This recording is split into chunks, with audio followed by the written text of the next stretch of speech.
So this is a sample of some of our collections. Ivanka Trump's multi-million-dollar fashion line has been booming in recent months, despite boycotts and decisions from retailers like Nordstrom to drop the brand.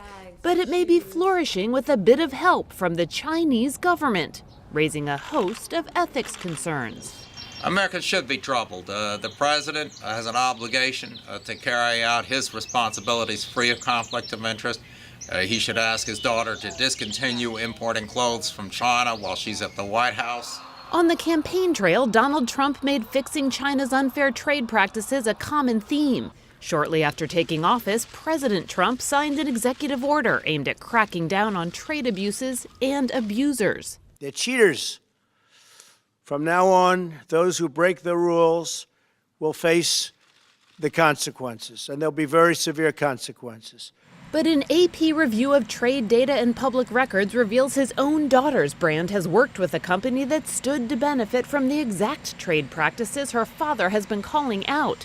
And the identities of the Chinese companies Ivanka Trump's brand does business with have become more secretive than ever. Since Ivanka Trump took on her White House role in March, more than 90% of the companies that exported her goods over the past 5 months have not been publicly disclosed. That's a far cry from just 3 years ago when a full 95% were named.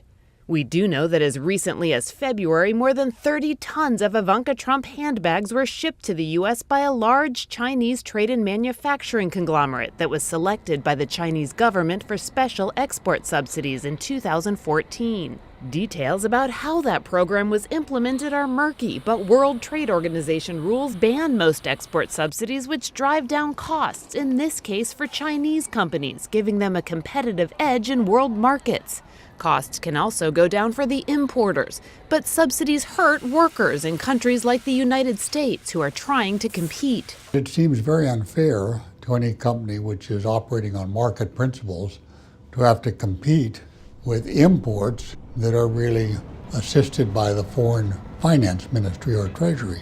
In addition to the handbags, tons of Ivanka Trump dresses, sweaters, skirts, and tops were exported by a Chinese state-owned company between 2013 and 2015. It's unclear if her brand currently sources from state-run companies because it refuses to release a list of its suppliers. In a statement, Ivanka Trump's company maintained it doesn't directly contract with foreign states or state-owned enterprises, nor does it benefit from foreign subsidies.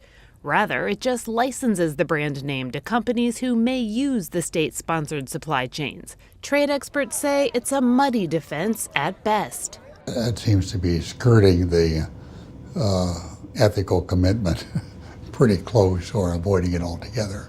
Last year, China agreed to eliminate a wide range of export subsidies after the Obama administration brought a complaint to the WTO. But despite the rules, many export subsidies go unchallenged. The key point about these rules is that someone has to bring a case.